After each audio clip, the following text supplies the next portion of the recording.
Est-ce que vous savez à quoi ressemble une mine de charbon en Allemagne? Vous allez découvrir le site le plus émetteur de gaz à effet de serre de tout le pays. Ah ouais, d'accord. Waouh. C'est fou, hein? C'est hallucinant. C'est incroyable. Le charbon extrait ici fait tourner les centrales électriques allemandes. Là, on voit des grosses machines, ce sont les excavatrices, c'est ça? Voilà, ces grosses machines vont aller creuser dans le sol, Ouais. enlever toutes les couches de terre, Ok. étage par étage, pour aller jusqu'à moins 400 mètres pour aller chercher le charbon. Ça, c'est ce qu'on voit en bas, là. Hein. C'est la ça. tache noire, en fait, qui est à 400 mètres sous nos pieds. Exactement. Et donc là, on voit une ou deux ou trois grosses machines. Il y en a une vingtaine qui travaillent jour et nuit. Pour faire tourner ces infrastructures gigantesques, la société a besoin d'argent frais. Elle a donc lancé des emprunts.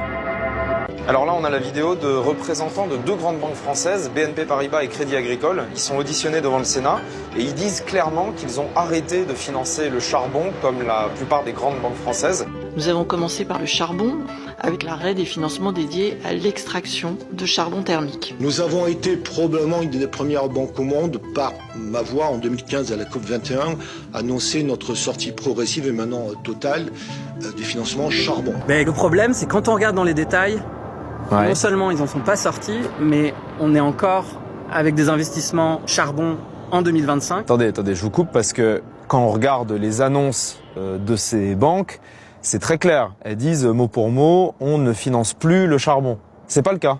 C'est pas du tout le cas. Encore en juillet 2024, des banques comme BNP Paribas, Société Générale, la BPCE et Crédit Agricole vont aider au financement de RWE, la compagnie qui exploite cette mine de charbon. RWE a reçu 5 milliards d'euros de crédit revolving. Donc des grandes banques françaises ont participé au prêt de 5 milliards d'euros qu'a reçu l'entreprise allemande qui exploite ce site. C'est ça. Cette entreprise RWE, c'est un exploitant charbon, mais ils ont une activité éolienne, ils ont aussi un peu de renouvelable. Et quand on regarde dans les faits, il n'y a aucun fléchage de ces financements. C'est-à-dire que BNP Paribas, par exemple, va donner de l'argent à RWE. Et quand on demande à l'entreprise RWE à quoi sert cet argent, eux nous disent il sert à toutes nos activités, charbon y compris. Eh ben super. Mais comment est-ce possible? BNP, Société Générale, la Banque Populaire Caisse d'Épargne et le Crédit Agricole ont bien dit qu'elles arrêtaient de financer les entreprises qui développent le charbon. Il y a une technique qu'ils utilisent de manière récurrente qui est de parler d'un horizon. Nous avons décidé d'arrêter complètement le financement de la chaîne de valeur du charbon à l'horizon 2030. Donc les objectifs de BNP Paribas, par exemple, c'est 2030. Donc, les banques financent, car officiellement, cette mine est censée fermer dans moins de 5 ans. Si cette mine doit fermer dans moins de 5 ans, on imagine qu'ils sont déjà en train de réduire les activités. Pas du tout. Elle continue de s'étendre. Direction le village de Mannheim.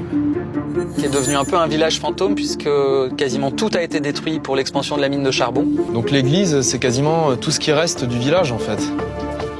Tout s'est volatilisé presque. Tout ça, c'était que des maisons partout, tout autour de nous en fait. En fait là, on était vraiment dans le centre-ville. C'est ça, mais même là où on est ici, il y avait une maison juste là. Ah, c'est fou. Et tu vois, tout le long de l'église ici, on a des maisons, mais partout. En fait, c'est vraiment un centre-ville de village de campagne. C'est incroyable.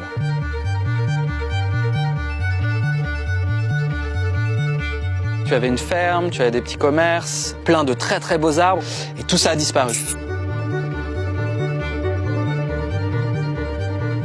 J'aimerais que ça soit une exception, mais c'est le 22e village qui est détruit. Voilà un autre de ces 22 villages.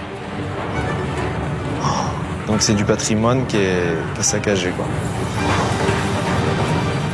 Cette église a disparu pour laisser place à la mine de charbon.